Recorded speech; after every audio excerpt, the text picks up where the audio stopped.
Hello everyone and welcome to triple I Q. और आज मैं आपको कुछ बहुत ही इंपॉर्टेंट टर्म्स बताऊंगा जो कि इलेक्ट्रिकल मशीन से है। ये लेक्चर आप लोग के लिए बहुत ही इंपॉर्टेंट होगा, खासकर जब भी आप रोटेटिंग मशीन पढ़ेंगे। जैसे कि आपका मोटर हो गया, मोटर में भी आपका सिंगल फेज हो गया, थ्री फेज हो गया, टू फेज मोटर हो गया। तो उसके वर्किंग प्रिंसिपल को समझने के लिए ये लेक्चर आपको बहुत ज़्यादा हेल्प करेगा। थोड़ा सा हम लोग बेसिक से स्टार्ट करेंगे। अगर हम लोग एनर्जी की बात करें तो एनर्जी क्या है, हमारा कंजर्व्ड है। इसको ना ही हम लोग बना सकते हैं और ना ही इसको डिस्ट्रॉय कर सकते हैं। बस ये एक फॉर्म से दूसरे फॉर्म में ट्रांसफर होता है। अगर हम लोग अपने यहाँ पे मोटर की बात करें तो मोटर के अंदर क्या है, वाइंडिंग किया हुआ है। सिंपली आप समझिए वाइंडिंग है हम लोग का। तो मोटर के अंदर हम लोग इनपुट क्या देते हैं, इलेक्ट्रिकल एनर्जी। और ये इलेक्ट्रिकल एनर्जी किस में कन्वर्ट हो रहा है, मैग्नेटिक फील्ड में। क्योंकि भाई यहाँ से जैसी आप सप्लाई दीजिएगा तो यहाँ पे क्या बनेगा, मैग्नेट बनेगा। यानी इलेक्ट्रिकल एनर्जी को आपने किस में कन्वर्ट किया, मैग्नेटिक फील्ड में। और ये मैग्नेटिक फील्ड क्या करता है, इंटरेक्ट करके, क्योंकि इसके अंदर दो मैग्नेट बनेगा, एक रोटर का और एक स्टेटर का। दोनों एक दूसरे के साथ इंटरेक्ट करके एक टॉर्क जनरेट करता है। और वो टॉर्क आपको क्या दे रहा है यहाँ पे, शाफ्ट पे मैकेनिकल पावर, या फिर कहिए मैकेनिकल एनर्जी में आप यहाँ पे कन्वर्ट कर रहे हैं। तो इलेक्ट्रिकल एक तरीके से क्या है, एनर्जी है जिसको आपने क्या कर दिया, मैकेनिकल एनर्जी में कन्वर्ट कर दिया। अब आपको पता है जो भी आपने इनपुट दिया है, जैसे मान लेते हैं इलेक्ट्रिकल एनर्जी आपका 100% है, तो सीधी सी बात है ये पूरा का पूरा एनर्जी क्या होगा, ट्रांसफर नहीं हो सकता है। कुछ ना कुछ आपका लॉसेस होगा इसके अंदर। जैसे आप अगर हम लोग थोड़ा सा बेसिक लेके चले, जैसे आपका एडी करंट हो गया जो कि कोर के अंदर लॉस होगा, हिस्टेसिस हो गया, कॉपर लॉस हो गया, ठीक है। तो कुछ ना कुछ लॉस में चला जाएगा, बाकी आपका क्या होगा यहाँ पे, मैकेनिकल एनर्जी या फिर कहीं मैकेनिकल पावर के रूप में आपको दिखेगा। तो हम लोग को यही समझना है कि ये जो मैग्नेटिक फील्ड बन रहा है, इस मैग्नेटिक फील्ड के अंदर में क्या ऐसा होता है कि हम लोग को आउटपुट में मैकेनिकल एनर्जी मिल रहा है, फिर कहिए मैकेनिकल पावर मिल रहा है। तो इसको बेटर तरीके से समझने के लिए हम लोग को यहाँ पे सबसे पहले ट्रैवलिंग वेव्स को समझना होगा। और ट्रैवलिंग वेव्स की बात करें तो ये तीन तरीके का है। एक तो आपका फॉरवर्ड ट्रैवलिंग वेव है, तो नाम से ही पता चल रहा है। फॉरवर्ड ट्रैवलिंग वेव मतलब क्या, आगे की तरफ भागेगा, ठीक है। आप यहाँ पे इमेजिन कर सकते हैं स्नेक को, ठीक है। तो स्नेक आप समझिए कैसे भागता है, रेंगते हुए भागता है। तो रेंगते हुए भागेगा तो क्या बनाएगा, इस तरीके से वेव बनाते हुए चलेगा ना ये। बैकवर्ड ट्रैवलिंग वेव, इसका मतलब क्या है, ऐसा वेव जो पीछे की तरफ सरक रहा हो, ठीक है। इस तरीके से हम लोग यहाँ पे एक रेफरेंस लेकर के चलेंगे, तभी तो पता चलेगा कौन सा आगे भाग रहा है कौन सा पीछे भाग रहा है, ठीक है। तो हम लोग राइट साइड को हमेशा मान के चलेंगे कि ये फॉरवर्ड ट्रैवलिंग वेव, यानी आगे की तरफ भाग रहा है वेव। और अगर ये इधर की तरफ भाग रहा है, ठीक है, यानी लेफ्ट साइड भाग रहा है, तो उसको हम लोग हमेशा बैकवर्ड ट्रैवलिंग वेव बोलेंगे। और स्टैंडिंग वेव का मतलब होता है एक ही जगह रुका हुआ, खाली पल्सेट करेगा, तो उस पर हम लोग बात करेंगे। और ये सब कॉन्सेप्ट को बताने के लिए हम लोग यहाँ पे दो बुक फॉलो करेंगे, पीएस भेमरा और डीपी कोठारी, ठीक है। तो ये थोड़ा सा एडवांस बुक है। इन दोनों बुक का मैंने यहाँ पे स्क्रीनशॉट लिया हुआ है। तो सबसे पहले हम लोग को वेव से स्टार्ट करना पड़ेगा, ठीक है। क्योंकि वेव जब तक आप समझिएगा नहीं तब तक आप ये सब कैसे समझ पाइएगा। तो थोड़ा सा वेव के बारे में समझते हैं। देखिए, बेसिक कॉन्सेप्ट को स्टार्ट करने से पहले थोड़ा सा हम लोग ट्रैवलिंग वेव्स का एग्जाम्पल देखते हैं। ट्रैवलिंग वेव्स में मैंने आपको बताया दो तरीके का वेव है, एक तो फॉरवर्ड ट्रैवलिंग वेव और एक आपका बैकवर्ड ट्रैवलिंग वेव। तो पानी का एग्जाम्पल आपका सबसे बेस्ट होगा इस चीज़ को समझने के लिए। आप इमेजिन कीजिए कि ये जो पानी था पहले पूरा का पूरा शांत था। अब मैंने क्या किया, इसमें एक पत्थर डाल दिया, ठीक है। तो पत्थर डालते ही क्या हुआ, कुछ इस तरीके का सर्कुलर देख रहे हैं वेव जनरेट होगा, जिसको हम लोग डिस्टर्बेंस बोलते हैं। अब इस सर्कुलर वेव को अगर आप ध्यान से देखें तो ये ऊपर उठा हुआ है यहाँ पे, फिर ये नीचे दबा हुआ है, फिर पानी ऊपर उठा है, फिर नीचे उठा है, समझ रहे हैं। यानी इस तरीके के वेव को अगर मुझे ग्राफ में रिप्रेजेंट करना हो तो मैं कह सकता हूँ ये कुछ इस तरीके का है। पानी एक बार ऊपर गया, फिर नीचे गया, फिर ऊपर गया, फिर नीचे गया, ठीक है। और इस तरीके के वेव को हम लोग क्या बोलते हैं, साइन वेव। मैंने आपको बेसिक इलेक्ट्रिकल में बताया था, सबका एक रीजन होता है। तो इस वेव को अगर मुझे एक्सप्रेशन के रूप में लिखना हो तो मैं क्या लिखूंगा, इसका एक अपना मैक्सिमम वैल्यू होगा, तो क्या लिखेंगे, ए मान लेते हैं मैक्सिमम वैल्यू है। और ये साइन वेव है तो यहाँ पे हम लोग साइन लिखेंगे। और ये टाइम के साथ चेंज हो रहा है ना, टाइम पे डिपेंड कर रहा है, तो इसको मैं क्या लिखूं, ओमेगा टी लिख सकता हूँ, समझे। अब आप कहिएगा इसको साइन वेव क्यों मान लिया आपने। अब इसको कॉस वेव भी मान सकते हैं, ठीक है। इसमें अगर आप ध्यान से देखें तो इस तरीके से बन रहा है, लेकिन आप इसको ऐसे भी रिप्रेजेंट कर सकते हैं, आप कहीं से भी मान लेते हैं आप यहाँ से स्टार्ट किए, ठीक है, तो पहले आपको आधा मैक्सिमम मिला, फिर पूरा डाउन मिला, फिर आधा मैक्सिमम, समझ रहे हैं। तो इस तरीके के वेव को भी अगर रिप्रेजेंट करना, क्या है, कॉस वेव है, तो हम लोग क्या लिखेंगे, ए कॉस ओमेगा टी।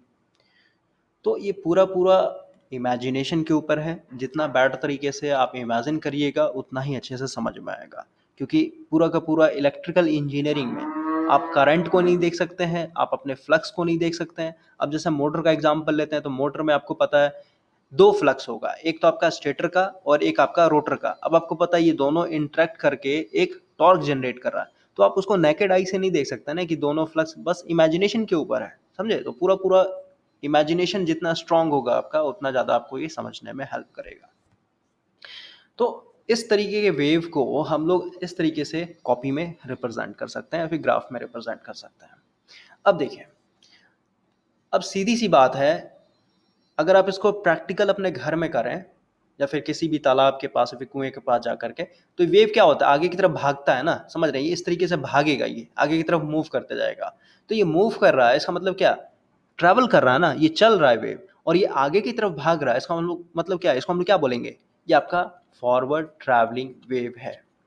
और सीधी सी बात है, ये वेव किनारे पे जा करके क्या होगा, टकराएगा, जमीन से टकराएगा या फिर दीवार से टकराएगा, और जैसे ही टकराएगा तो फिर से क्या होगा, ये पीछे की तरफ भागने लगेगा, यानी इस तरीके से भागने लगेगा। तो ये पीछे की तरफ भागने लगा, इसका मतलब क्या है, ये आपका क्या है, बैकवर्ड ट्रैवलिंग वेव है, समझे। अब आप ध्यान से देखिए जो मैं बोल रहा हूं, ये वेव जो है आपका टाइम पे भी डिपेंड कर रहा है, क्योंकि समय के साथ क्या हो रहा है, धीरे धीरे आगे बढ़ रहा है ना। जैसे ये पिक्चर आपका पाउज में दिखाया गया है, ठीक है, ये पाउज है, अभी मान लेते हैं t=t1 इंस्टेंट पे है, ठीक है, कुछ ना कुछ टाइम पे पाउज कर दिया गया है, तो आपको कुछ इस तरीके का दिख रहा है। अब मान लेते हैं t=t2 कर दो, मतलब कुछ समय के बाद, तो सीधी सी बात है, वेव कहाँ पहुंच जाएगा, इधर इधर पहुंच जाएगा, आगे भाग जाएगा, समझ रहा है। यानी ये जो वेव फॉर्म है, ये आपके टाइम के ऊपर भी डिपेंड कर रहा है, और टाइम जैसे जैसे बढ़ रहा है वैसे उसका क्या हो रहा है, इसका पोजीशन भी तो चेंज हो रहा है। जैसे t1 टाइम में आप देख रहे हैं, ये वाला वेव यहाँ पे है, ये वाला यहाँ पे है, ये वाला यहाँ पे है, ये वाला यहाँ पे है, लेकिन t2 टाइम के बाद फिर t2 टाइम पे ये वेव कहाँ पहुंच जाएगा, इधर जब पहुंच जाएगा, समझ रहे हैं। यानी ये जो वेव है आपका, ये टाइम पे भी डिपेंड कर रहा है और ये आपके पोजिशन के ऊपर भी डिपेंड कर रहा है। पोजिशन को हम लोग सिंपली एक्स से रिप्रेजेंट कर रहे हैं यहाँ पे, ठीक है, टाइम पे और पोजिशन पे। तो अब थोड़ा सा इस इक्वेशन में हम लोग फिर से आते हैं। ये जो इक्वेशन लिखा है मैंने यहाँ पे, तो सिर्फ और सिर्फ मैंने टाइम दिखाया है ना, समझ रहा है। ये ओमेगा क्या होता है, ओमेगा एक इसका फ्रीक्वेंसी है ना। आप बेसिक इलेक्ट्रिकल नहीं पढ़िएगा तो फिर आपको ये सब समझ में नहीं आएगा, सब चीज़ मैंने बताया था भाई। ये जो वेव बना है, ये वेव क्या है, एंटी क्लॉकवाइज में अगर गोल गोल घूमिएगा ना, तो आपको कुछ इस तरीके का वेव मिलेगा, ठीक है। और ये गोल गोल घूम रहा है, मतलब क्या, इसका एंगुलर वेलोसिटी है, जिसको हम लोग रेडियन पर सेकंड में बोलते हैं ओमेगा। और ये टी क्या है, इसका ये टाइम है। तो अभी मैंने बोला ये जो वेव है, ये टाइम पे भी डिपेंड कर रहा है और आपके पोजीशन के ऊपर भी डिपेंड कर रहा है। तो यहाँ पे जो मैंने लिखा है, ये तो सिर्फ टाइम को बता रहा है ना। अब यहाँ पे मुझे पोजीशन भी इंक्लूड करना होगा, या तो प्लस कर दूं के एक्स, ये एक्स क्या हो गया, ये आपके पोजीशन को भी दिखा रहा है। और यहाँ पे मैं माइनस भी लिख सकता हूँ, कोई प्रॉब्लम नहीं है, ठीक है। ए साइन ओमेगा टी, ये सब समझ में आएगा, बस अभी अभी तो बेसिक चल रहा है आपका, ठीक है। फिर ये हम लोग फ्रेम बना रहे हैं, क्या समझने वाले हैं। तो इसको हम लोग बोलते हैं बैकवर्ड ट्रैवलिंग वेव, अभी हम लोग प्रूफ करेंगे। और माइनस आ गया, इसका मतलब इसको हम लोग बोलेंगे फॉरवर्ड ट्रैवलिंग वेव, ओके। अब ये इक्वेशन आया कहाँ से, थोड़ा सा हम लोग बेसिक ले लेते हैं। आपने 9th क्लास में साउंड पढ़ा होगा, 9th-10th में, ठीक है। तो साउंड क्या है, एक वेव ही तो है। इमेजिन कीजिए कि आप लोग दो आदमी हैं, ठीक है, यहाँ पे आप हैं, यहाँ पे कोई और है, आप दोनों बात कर रहे हैं। तो सीधी सी बात है, जो आपका वॉइस है वो कैसे पहुंच रहा है, एयर के थ्रू पहुंच रहा है ना, क्योंकि साउंड को ट्रैवल करने के लिए एक मीडियम चाहिए, ठीक है। और उस मीडियम में क्या हो रहा है, आपका वेव कुछ इस तरीके से ट्रैवल करके इस दूसरे आदमी के पास पहुंच रहा है। यानी वेव क्या होता है, वेव का अपना खुद का मोशन होता है, यानी वो एक तरीके से ट्रैवल करता है फिर चलता है कहीं। और इस आर्टिकल में भी आपका ये पानी का एग्जाम्पल लिया है समझाने के लिए।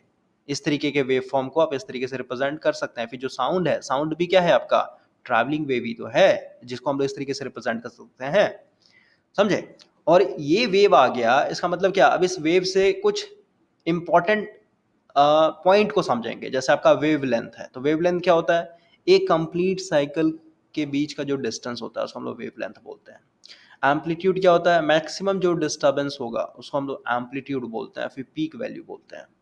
अब साउंड का यहाँ पे एग्जांपल लेके चला गया है, तो मैक्सिमम वैल्यू या फिर कहिए मैक्सिमम डिस्टर्बेंस को हम लोग क्रस्ट बोलते हैं, ठीक है, और नेगेटिव मैक्सिमम डिस्टर्बेंस को हम लोग ट्रफ बोलते हैं।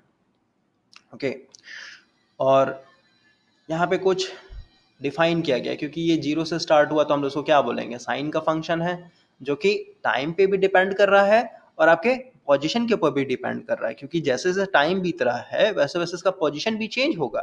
समझे, उस पर हम लोग बाद में बात करेंगे। अब ये सब आपको पता होगा, ऐसा मैं ज़्यादा नहीं खींचूंगा। एम्पलीट्यूड के बारे में क्या होता है, जो मैक्सिमम डिस्टर्बेंस हुआ उसको हम लोग एम्पलीट्यूड बोलते हैं। वेवलेंथ क्या होता है, तो सीधी सी बात है, एक कंप्लीट साइकिल का जो डिस्टेंस होता है उसको हम लोग बोले, या फिर एक क्रस्ट, मतलब एक क्रस्ट और दूसरे क्रस्ट के बीच में, तो ये अपना अपना लैंग्वेज होता है, ठीक है। तो उतना बेसिक नहीं है। फ्रीक्वेंसी क्या होता है, ऐसा मैंने आपको बताया है बेसिक इलेक्ट्रिकल में। फ्रीक्वेंसी और टाइम पीरियड के बीच में क्या अंतर होता है ये भी आपको पता होगा। और यहाँ पे एक इम्पॉर्टेंट पॉइंट है, जनरल साइंस का क्वेश्चन बन जाएगा। देखिए, ऐसे वेव्स जिनके फ्रीक्वेंसी बहुत ही हाई होता है उसका एनर्जी भी उतना ही ज़्यादा हाई होगा, ठीक है। फ्रीक्वेंसी डायरेक्टली प्रोपोर्शनल होता है स्क्वायर ऑफ एनर्जी, समझे। तो इस इक्वेशन को आप लिख लीजिए, क्योंकि आप बात कर रहे हैं ना दो आदमी के बीच में, तो क्या हो रहा है, आपके आपका जो एनर्जी है वो वेव में कन्वर्ट होकर के दूसरे के पास पहुंच रहा है, ठीक है। तो ये सब हम लोग बाद में बात करेंगे। अब स्पीड के ऊपर बात करते हैं, थोड़ा सा स्पीड को समझाने के लिए हम लोग यहाँ पे आते हैं। देखिए, ये भी आपका कुछ एग्जांपल है, साइड व्यू दिखाया गया पानी का बेटर तरीके से समझने के लिए, ठीक है, जिसको हम लोग साइन वेव क्यों बोलते हैं। और ये वाला फोटो भी देख लीजिए आप, यहाँ से आपको पोजीशन का, यानी जो वेव है पोजीशन और टाइम दोनों पे डिपेंड कर रहा है ना, ठीक है। तो मान लेते हैं t1 टाइम पे यहाँ पे आपका क्या होगा, वेव पहुंचा होगा, ठीक है। अब t2 टाइम पे देख रहे हैं वेव दूर दूर भाग गया, ठीक है। तो टाइम पे भी डिपेंड कर रहा है और पोजीशन के ऊपर भी डिपेंड कर रहा है। अब हम लोग वेलोसिटी की बात करते हैं। वेलोसिटी इक्वल टू क्या होता है, देखिए सबसे पहले स्पीड और वेलोसिटी में क्या अंतर होता है। स्पीड आपका स्केलर क्वांटिटी है और वेलोसिटी आपका वेक्टर क्वांटिटी है। और स्केलर और वेक्टर में नहीं समझ में आता तो इंस्ट्रूमेंट मेजरमेंट पढ़िए, वहाँ पे बेसिक एक लेक्चर दिया था मैंने, ठीक है। स्केलर क्वांटिटी क्या होता है, वेक्टर क्वांटिटी क्या होता है, वेक्टर में हम लोग को डायरेक्शन क्यों दिखाना पड़ता है, सबका अपना अपना रीजन है साइंस में। आपको पता है speed equal to distance by time होता है, तो वेलोसिटी बराबर भी यही होगा, डिस्टेंस बाय टाइम, ठीक है। तो अगर हम लोग यहाँ पे इस वेव की बात कर रहे हैं तो इसका एक डिस्टेंस क्या होगा, लैम्डा होगा, समझ रहे हैं। तो डिस्टेंस की जगह मैं क्या पुट कर सकता हूँ, लैम्डा पुट कर सकता हूँ। और ये टी नीचे में है, यानी इसको मैं अरेंज करके लिख सकता हूँ लैम्डा इंटू 1/t। और 1/t किसके बराबर होता है, फ्रीक्वेंसी के बराबर होता है। तो हम लोग क्या लिख देंगे, वेलोसिटी बराबर क्या होता है, लैम्डा इंटू एफ।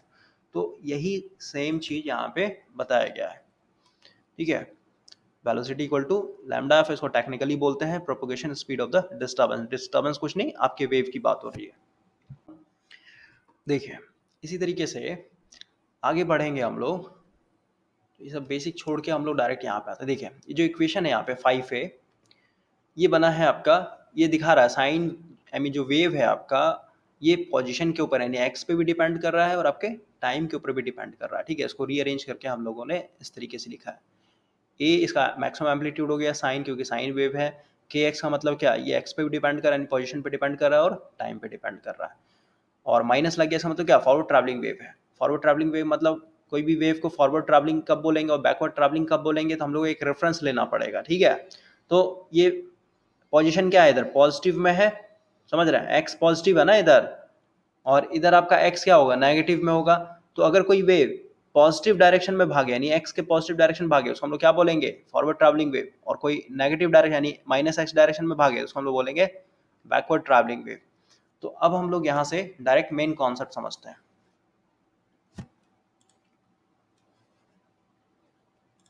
यहाँ पे आते हैं। देखिए, ये जो यहाँ पे आप एनिमेशन देख रहे हैं, ये क्या है, फॉरवर्ड ट्रैवलिंग वेव है। ये टाइम जैसे जैसे चेंज हो रहा है, देख रहे हैं टाइम में चेंजिंग आ रहा है हमेशा, वैसे वैसे आपका क्या है, ये वेव भी आगे की तरफ शिफ्ट हो रहा है। और इसी को अगर हम लोग अभी दिखाएंगे तो कुछ इस तरीके का आपका वेव बनेगा। ये क्या है, आपका फॉरवर्ड ट्रैवलिंग वेव है, क्योंकि t इक्वल टू जीरो पे देख रहे हैं ये वेव यहाँ पे था। t इक्वल टू टी पे ये क्या हो गया, आगे सरक गया। t इक्वल टू 2t पे ये क्या हो गया, फिर आगे सरक गया। t इक्वल टू 3t पे फिर ये आगे सरक गया, समझ रहे हैं। तो ये आपका फॉरवर्ड ट्रैवलिंग वेव है, और इसी तरीके से आपका ये जो है बैकवर्ड ट्रैवलिंग वेव है। देख रहा है ये पीछे की तरफ भाग रहा है, समझ में आया? पहले टी इक्वल टू, ये टाइम है आपका 0, 2, 4, 6, 8, 10, 12, 14, ठीक है, इसको सेकंड में मान लीजिए, टाइम है पूरा पूरा। और ये क्या है नीचे में, एक्स यानी पोजीशन को दिखाया गया है यहाँ पे। तो t इक्वल टू 16 पे देखिए ये वेव यहाँ पे था आपका सिर्फ और सिर्फ, फिर ये यहाँ आ गया, फिर ये यहाँ आ गया, यहाँ आ गया, यहाँ आ गया, समझ रहे हैं? नहीं भाग रहा है ना, पीछे की तरफ भाग रहा है ये, समझे? तो इसको हम लोग बोलेंगे बैकवर्ड ट्रैवलिंग वेव। तो इसको अभी हम लोग ड्रॉ करेंगे, यहाँ पे एनिमेशन के रूप में दिखाया गया है, समझे? देखिए ये आगे की तरफ भाग रहा है कि नहीं भाग रहा है, देख रहे हैं ये अपने आप आगे की तरफ भाग रहा है। इसको थोड़ा सा ध्यान से देखिएगा तो आपको समझ में आएगा।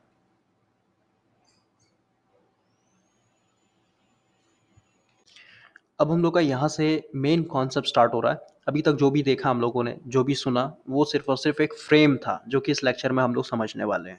अब यहाँ से हम लोग समझने की कोशिश करेंगे एक एक करके। सबसे पहले हम लोग बैकवर्ड ट्रैवलिंग वेव के ऊपर फोकस करते हैं। एक्सिस बनाना होगा हम लोग को।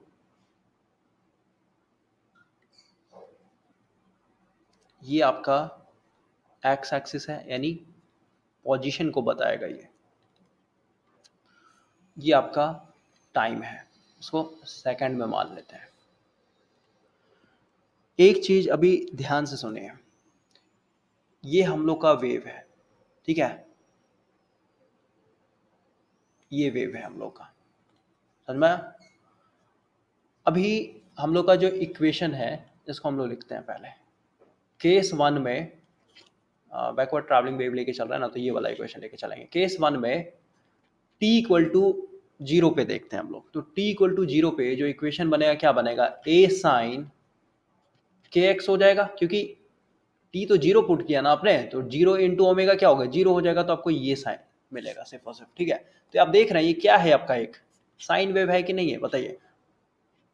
साइन वेव होगा कि नहीं होगा, जिसको हम लोगों ने इसको मान लिया, ठीक है, ये हम लोग का वेव है। तो यहाँ पे ये टाइम का है, तो मान लेते हैं t इक्वल टू 0 पे, यहाँ पे आपका t इक्वल टू 0 है, ऐसे होना चाहिए नीचे में, लेकिन आप समझिए ऐसे, ठीक है। यानी यहाँ पे हम लोग रिप्रेजेंट करेंगे अपने इस वाले वेव को।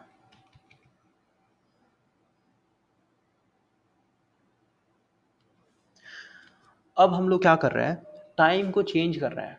केस 2 में t इक्वल टू t1 मान लेते हैं, मतलब थोड़ा सा समय, वही पानी वाला भी इमेजिन कीजिए, आपने पानी में एक कंकड़ मारा है जिसके चलते अब वेव क्या हो रहा है, आगे की तरफ भाग रहा है, लेकिन हम लोग क्या कर रहे हैं, उस वेव को पाउज कर करके देख रहे हैं। यानी t इक्वल टू 0 पे हम लोगों ने पाउज किया, तो हम लोग को कुछ इस तरीके का वेव मिलेगा। वो फोटो दिखा था आपको, रुका हुआ था ना वो, समझ रहे हैं? अब सीधी सी बात है, कुछ देर के बाद, यानी t इक्वल टू t1 जब देख रहे हैं, कुछ समय जब बीत गया, तो सीधी सी बात है, वेव कहाँ भागेगा, आगे तरफ भागेगा या फिर पीछे की तरफ भागेगा, डिपेंड करता है कौन से सिचुएशन पे काम कर रहे हैं आप, ठीक है। तो t इक्वल टू t1 पे, यानी कुछ समय के बाद अगर आप देखते हैं, तो यहाँ पे मान लेते हैं ये आपका पहले इसको बना लेते हैं, ठीक है। देखिए सब बनाना बहुत ही ईजी होता है, उसको आप बस पकड़ करके इस तरीके से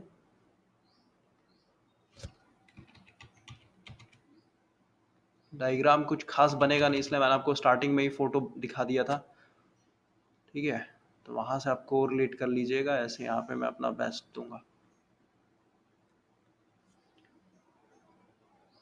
अब हम लोग मान लेते हैं ये एक्सिस है, ये आपका टाइम, यहाँ पे t इक्वल टू t1 कर दिया हम लोगों ने। तो t इक्वल टू t1 पे यहाँ पे पुट कीजिए वैल्यू। ये इक्वेशन क्या बनेगा केस 2 में, a साइन वैसे का वैसे ही रहेगा, k x वैसे का वैसे ही रहेगा, प्लस ओमेगा t1, ठीक है। यहाँ पे टाइम चेंज हो गया, तो टाइम चेंज हो गया तो सीधी सी बात है वेव क्या होगा। और यहाँ पे देखिए मैंने आपको बेसिक लाइन पता है, प्लस ओमेगा टी है ना। देखिए ओमेगा क्या है, आपका फ्रीक्वेंसी है, समझ रहे हैं? फ्रीक्वेंसी क्या होता है, हमेशा कांस्टेंट होता है, 50 हर्ट्ज होगा, 60 हर्ट्ज होगा, बल्कि यहाँ पे रेडियन में दिखाया गया तो 20 रेडियन पर सेकंड, 20 रेडियन पर सेकंड, मतलब ओमेगा क्या है, एक कांस्टेंट वैल्यू है, यानी फिक्स्ड वैल्यू है। और ये टाइम, टाइम भी तो आपका फिक्स्ड वैल्यू है ना, क्योंकि हम लोगों ने यहाँ पे पाउज कर दिया है। इसका मतलब क्या, ये दोनों आपका कांस्टेंट वैल्यू है, और दोनों कांस्टेंट मतलब क्या, कुछ ना कुछ मिलेगा। मान लेते हैं ये आपका 20 है और टाइम मान लेते हैं आपका 2 है, तो क्या मिलेगा, वो 40 मिलेगा कि नहीं मिलेगा। इसका मतलब क्या हुआ, देखिए तो इसको हम लोग ऐसे लिख सकते हैं, a साइन के एक्स प्लस कुछ भी मान लेते हैं, 40 डिग्री, 50 डिग्री, 60 डिग्री, कुछ भी। इसका मतलब क्या हुआ, ये प्लस लग गया, इसका मतलब क्या, आपका लीड लैग वाला कंडीशन आ गया ना। समझ रहे हैं? जैसे मैंने आपको थ्री फेज अल्टरनेटर के बारे में बताया था, जिसमें आपका, इसको हम लोग लिख रहे थे ऐसे, पहले कॉइल के चलते जो वोल्टेज मिल रहा था V m sine omega t, ठीक है, क्योंकि ये 0 डिग्री पे तो जीरो लिखने से कोई मतलब है नहीं। सेकंड कॉइल जब आएगा तो ये कितना 120 से आई मीन फेज शिफ्ट के बाद आएगा, यानी V m sine omega t plus 120 लिखेंगे। उसके बाद थर्ड कॉइल कितने के बाद आएगा, V m sine omega t, और ये क्या हो जाएगा आपका प्लस 240 डिग्री। समझ रहे हैं? तो ये आपके फेज शिफ्ट को बता रहा है ना, प्लस प्लस लग गया, इसका मतलब क्या हुआ भाई, आप इस चीज को समझिए। और इसको अगर आप नहीं समझ पाएंगे तो फिर इसको भी नहीं समझ पाइएगा। आई होप कि आप ये सब आपने लेक्चर देखा होगा, ठीक है। अब देख रहे हैं ये कुछ ना कुछ एंगल से क्या कर रहा है, लीड कर रहा है। और लीड कर रहा है इसका मतलब क्या, हम लोग को अपने वेव को पीछे से बनाना पड़ेगा। लीड लैग वाला मैंने बताया था, जैसे मान लेते हैं आपका वोल्टेज है और करंट अगर मैं यहां से बना दूं, इसका मतलब क्या, ये करंट लैग कर रहा है, क्योंकि ये देख रहे हैं माइनस जब था आपका एक्सिस उसी समय से चल रहा है, और ये वोल्टेज क्या है आपका जीरो से स्टार्ट हुआ है, ठीक है। इसका मतलब क्या, हम लोग का वेव अब जो है ये यहां से स्टार्ट होगा।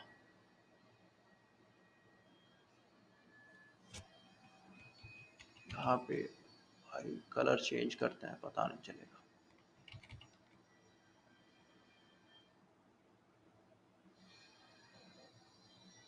ये आपका वेव बन गया t1 इंस्टेंट पे, ठीक है। अब मान लेते हैं हम लोग का t इक्वल टू, यानी केस 3 में t इक्वल टू t3 हो गया। तो t3 हो गया तो वैल्यू पुट करेंगे इस इक्वेशन में, तो क्या बनेगा आपका a साइन वैसे का वैसे ही रहेगा, kx वैसे का वैसे ही रहेगा, यानी x में भी चेंजिंग होगा, लेकिन अभी बस आप समझिए पोजीशन के लिए ऊपर ले रहे हैं हम लोग, ओमेगा t3 हो जाएगा। और t3 मतलब क्या, टाइम पहले से बढ़ गया होगा ना, टाइम पहले से बढ़ गया होगा समझ क्या, ये पूरा का पूरा वैल्यू बढ़ गया होगा। समझ रहे हैं? ये पूरा पूरा वैल्यू, जैसे मान लेते हैं यहाँ पे थीटा आपका 60 था, तो यहाँ पे मान लेते हैं आपका 70 हो गया। इसका मतलब क्या, ये और ज्यादा इससे क्या करेगा, लीड करने लगेगा। यानी इसको अगर हम लोग बढ़ा दें, और इसको अगर और बढ़ा दें हम लोग इस तरीके से, तो अब ये जो वेव फॉर्म है आपका, ये मान लेते हैं t इक्वल टू t3 आपका यहाँ पे, ठीक है। तो ये आपका कुछ यहाँ से स्टार्ट होगा,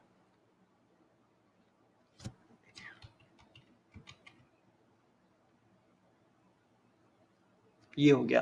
तो आप साफ साफ देख रहे हैं, इस वाले टाइम में यहाँ पे था आपका वेव, फिर यहाँ पहुंच गया, फिर यहाँ पे, मतलब इधर की तरफ भाग रहा है कि नहीं भाग रहा है, समझ रहे हैं? इसका मतलब क्या हुआ, इस टाइप के वेव फॉर्म को हम लोग बोलते हैं बैकवर्ड ट्रैवलिंग वेव। समझे? और यही सेम चीज अब हम लोग इस वाले इक्वेशन के साथ करेंगे। तो आई होप कि आपको ये समझ में आ गया होगा, इसमें कोई जान नहीं है। देखिए, यहाँ से अब हम लोग अपने फॉरवर्ड ट्रैवलिंग वेव के ऊपर बात करते हैं। और फॉरवर्ड ट्रैवलिंग वेव में अगेन मान लेते हैं ये हम लोग का वेव फॉर्म है, या फिर ये सिग्नल है हम लोग का, ठीक है। और ये ऐसा सिग्नल है जो कि पोजीशन पे डिपेंड कर रहा है और आपके टाइम के ऊपर डिपेंड कर रहा है। तो अभी हम लोग एक्सेस बना लेते हैं, ये आपका टाइम का एक्सिस हो गया और ये आपका पोजीशन का एक्सिस हो गया। अगेन केस 1 में हम लोग t इक्वल टू 0 पे देख रहे हैं, तो t इक्वल टू 0 पे ये इक्वेशन क्या बनेगा, a साइन के एक्स बनेगा सिर्फ और सिर्फ, क्योंकि ये तो पूरा पूरा जीरो हो जाएगा, यानी सिर्फ और सिर्फ आपको ये सिग्नल मिलेगा या फिर कहीं ये वेव फॉर्म मिलेगा। तो हम लोग यहाँ पे मान लेते हैं t इक्वल टू 0 है आपका, ठीक है, t इक्वल टू 0। यहाँ पे हम लोग अपना सिग्नल ड्रॉ कर लेते हैं। और ये जरूरी नहीं है कि आप इसको साइन ही मान के चलिए, आप कॉस मान के चलिए, कॉस मान के चलिएगा ना तो आपको बस ये यहाँ से आपको दिखाना पड़ेगा, ठीक है, और कोई अंतर नहीं होगा उसमें।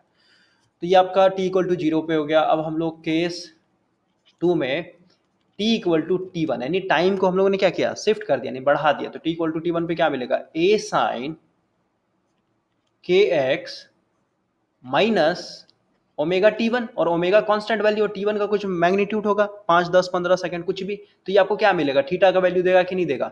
समझ रहे हैं? क्या लिख सकते हैं हम लोग, मैथमेटिकली समझने की कोशिश करते हैं। के एक्स माइनस, इसका मान लेते 60, और माइनस लग गया, इसका मतलब क्या, ये लैग कर रहा है, लैग कर रहा है, इसका मतलब क्या, अगेन ये आपका वोल्टेज है 0 डिग्री, ठीक है। और अगर मैं करंट यहां से दिखा दूं, इसका मतलब क्या हुआ, करंट आपका लैग कर रहा है वोल्टेज से, समझ में आया? यानी अब जो सेकंड वेव होगा ये आगे की तरफ से बनाना पड़ेगा। तो देखिए मान लेते हैं सबसे पहले यहां से पैरेलल लाइन इधर की तरफ आएगा, क्योंकि अब आपका वेव आगे की तरफ भागेगा।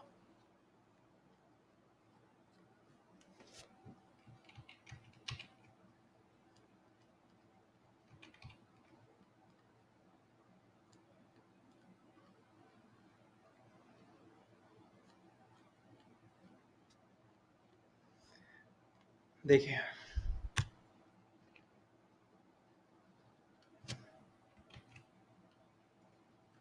ये मान लेते हैं आपका t इक्वल टू T1 है। तो अब वेव क्या है, कुछ ना कुछ एंगल से लैग करेगा, तो लैग करेगा तो मान लेते हैं यहां से मैं इसको बनाता हूं,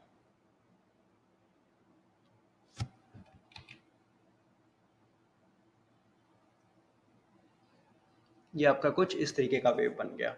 अब अगेन इसी तरीके से हम लोग केस थर्ड ले लें, तो यहाँ पे t equal to T2 put करते हैं, तो T2 पुट किया तो सीधी सी बात है पहले से बढ़ जाएगा, क्योंकि टाइम आपने बढ़ा दिया तो लैगिंग ज्यादा होगा ना, समझ रहा है। तो T2 टाइम में मान लेते हैं आपका t equal to T2 axis है ये, ठीक है।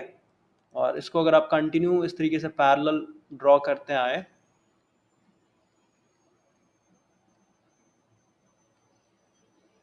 तो आपका ये जो वेव है अब यहाँ से बनेगा, ठीक है। बस एक बार आप समझ गए तो आपको कभी दिक्कत नहीं होगा, ये कुछ इस तरीके का बनेगा, ठीक है। फिर आगे बढ़िएगा तो आपका यानी t equal to T3 time में फिर ये आपका वेव कुछ इस तरीके का बनेगा, समझ रहे हैं। यानी इस तरीके से आपका भागते रहेगा आगे की तरफ। तो देख रहे हैं ये आपका क्या है, आगे की तरफ शिफ्ट हो रहा है ना, तो इसको हम लोग बोलते हैं फॉरवर्ड ट्रैवलिंग वेव। तो आई होप कि आपको ये समझ में आया होगा। और यहाँ पे इस आर्टिकल में आप इस चीज़ को देख सकते हैं, ये आपका टाइम चेंज हो रहा है, टाइम चेंज होते चलते क्या हो रहा है, देखिए पीछे की तरफ भाग रहे हैं, इसको बैकवर्ड ट्रैवलिंग वेव बोलेंगे। और बैकवर्ड ट्रैवलिंग वेव को यहाँ पे दिखाया गया है रेड कलर का, क्या है, इंस्टेंट पे आपको दिखाया गया है ये आपका चेंज हो रहा है, ठीक है। इससे बेटर तरीके से आपका इस फोटो में दिखाया गया है, आपका फॉरवर्ड ट्रैवलिंग वेव है। टाइम जैसे जैसे चेंज हो रहा है, वेरी कर रहा है, वैसे वैसे क्या हो रहा है, आपका वेव देख रहे हैं शिफ्ट हो रहा है, ओके। और इसको अगर हम लोग 2D प्लेन पे समझने की कोशिश करें तो ये आपका इस तरीके से दिखाया है, t इक्वल टू 0 पे, t equal to t, t equal to 2t, t equal to 3t पे, ओके। तो यहाँ तक समझ गए होंगे तो आगे आपको समझने में दिक्कत नहीं होगा। अब आपको साफ साफ दिख रहा है कि ये वेव क्या है, आगे की तरफ भाग रहा है। तो आगे की तरफ भाग रहा है भाई, तो इसका अपना क्या होगा, एक वेलोसिटी भी तो होगा, समझ रहे हैं। और इस वेलोसिटी को हम लोग क्या बोलते हैं, फेज वेलोसिटी। तो इसके वेलोसिटी को फाइंड आउट करने की कोशिश करते हैं। देखिए यहाँ से हम लोग कॉन्सेप्ट ऑफ वेलोसिटी को समझते हैं कि अगर कोई हम लोग पास ट्रैवलिंग वेव है, चाहे फॉरवर्ड ट्रैवलिंग हो या फिर बैकवर्ड ट्रैवलिंग वेव हो, तो उसका एक पर्टिकुलर वेलोसिटी होगा। तो उस वेलोसिटी को हम लोग कैसे फाइंड आउट करेंगे, तो उसको समझने के लिए हम लोग यहाँ पे बेस्ट एग्जांपल ले लेते हैं। आप इमेजिन कीजिए आप दो फ्रेंड है, ठीक है, और दोनों के पास साइकिल है, और दोनों जो है सेम स्पीड पे चल रहे हैं, ठीक है, 10 किलोमीटर पर आवर। तो जब दोनों कांस्टेंट स्पीड पे साइकिल चला रहे हैं तो आपको लगेगा दोनों पैरेलल चल रहे हैं, ठीक है, आगे पीछे जरा सा भी नहीं होगा। और इस सिचुएशन में अगर आप दोनों एक दूसरे के आंखों में देखेंगे, यानी आई कांटेक्ट करेंगे, तो आपको लगेगा आप दोनों रुके हुए हैं, समझ रहे हैं, क्योंकि रिलेटिव स्पीड यहाँ पे 0 है। तो यही सेम कॉन्सेप्ट हम लोग यहाँ पे यूज करेंगे।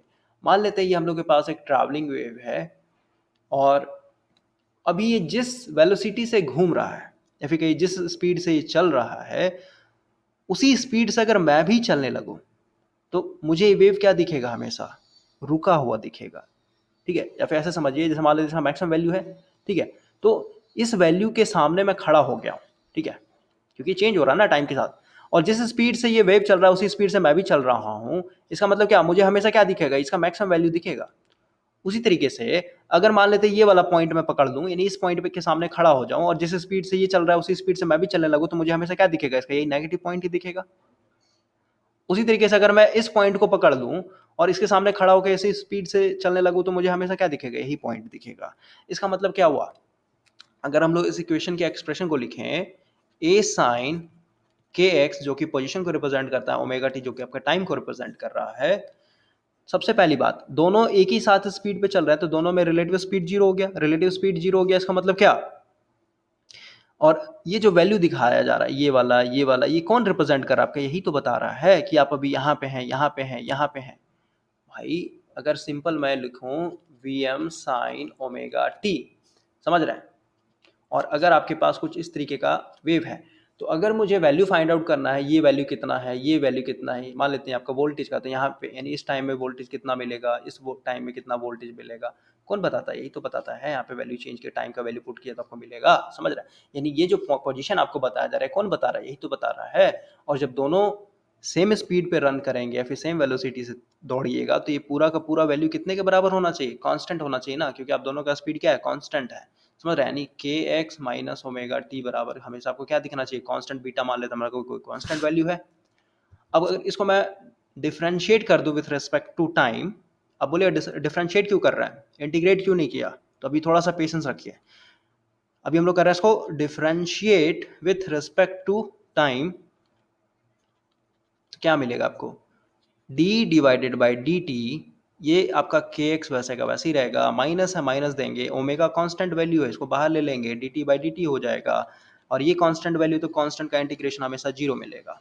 ओके, अब देखिए ये k क्या है? ये k कांस्टेंट वैल्यू, इसको हम लोग आई मीन x क्या है आपका? पोजीशन है ना, इसको हम लोग बाहर ले लेते हैं। अब इसको ऐसे रखिए ना, x d k by d t minus omega, आपका ये d t by d t क्या हो जाएगा? 1 मिलेगा आपको, ये जीरो हो जाएगा। यानी यहाँ से अगर आप देखें तो ओमेगा को उधर भेजेंगे, यानी डी, इसको x कर लीजिए यहाँ पे। देखिए k को मैंने यहाँ पे बताया नहीं है, तो k के चलते आप कंफ्यूज हो रहे होंगे, इसको कोई नहीं, इसको आप अभी ऐसे ही रहने दीजिए, इसको बाहर नहीं लेते हैं। देखिए इसको हम लोग इधर लिख रहे हैं, D t by d T तो 1 हो जाएगा, इसमें आपको दिक्कत नहीं होना चाहिए। इसको हम लोग लिखते हैं के एक्स डी के x divided by d t minus omega, ये तो पूरा पूरा वैल्यू हो गया, ये जीरो हो जाएगा। अब ये माइनस ओमेगा उधर भेजेंगे तो क्या होगा? ओमेगा हो जाएगा, तो क्या मिलेगा आपको? डी के x divided by d T. अब हम लोग क्या कर रहे हैं, ये एक्स क्या है? पोजीशन है, पोजीशन भी आपका चेंज हो रहा है ना टाइम के साथ, टाइम के साथ पोजीशन चेंज हो रहा है, यानी D x by d T, और के क्या है आपका? कांस्टेंट वैल्यू है एक, ठीक है, जो कि आपके पोजीशन को बता रहा है। इसको हम लोग बाहर ले, इसके ऊपर हम लोग बाद में डिस्कस करेंगे, अभी इतना भी समझिए। अभी क्या हो जाएगा? D x divided by d t equal to omega by k, और ये d x by d t यानी टाइम। देखिए वेलोसिटी का अगर हम लोग डेफिनेशन देखें तो क्या है? अगर आप डिस्प्लेसमेंट को टाइम के साथ डिफरेंशिएट कर दिया, फिर rate of change of displacement with respect to time, वही तो आपका वेलोसिटी कहलाता है। तो ये एक्स क्या है? आपके पोजीशन को बता रहा है, पोजीशन कुछ नहीं, आपका क्या है? ये डिस्प्लेसमेंट है, और डिस्प्लेसमेंट को आपने क्या कर दिया? टाइम के रिस्पेक्ट में क्या किया है? डिफरेंशिएट किया। तो ये क्या मिलेगा आपको? पूरा का पूरा वेलोसिटी तो मिलेगा। यानी वेलोसिटी किसके बराबर हो गया? और ये वेलोसिटी किसका है? इस वेवफॉर्म का है, समझे? और ये वेलोसिटी किसके बराबर हो गया? ओमेगा, यानी फ्रीक्वेंसी। ओमेगा क्या है हमारा? ये फ्रीक्वेंसी है, जो कि रेडियन पर सेकंड में है, ठीक है। और ये k का वैल्यू क्या है, इसको हम लोग बात करेंगे, अभी थोड़ा सा समझिए। तो अगर हम लोग यहाँ पे वेलोसिटी को देखें तो वेलोसिटी कुछ नहीं, इसको हम लोग इसी रूप में लिखते हैं dx बाई dt, क्योंकि ये वेलोसिटी के बराबर है आपका, ठीक है। ये क्या हो गया आपका? ओमेगा यानी frequency divided by k। Okay, तो इसको मैं यहीं पे पॉज करता हूँ। मेरे को फीडबैक चाहिए कि आपको यहाँ तक समझ में आया कि नहीं आया। जो k है ना, इस k को हम लोग नेक्स्ट लेक्चर में बात करेंगे, क्या है इसका मतलब, फॉरवर्ड ट्रैवलिंग वेव क्या होता है, बैकवर्ड ट्रैवलिंग वेव क्या होता है, ये समझ में आ गया तो आगे हम लोग बढ़ेंगे, नहीं तो फिर दिक्कत होगा।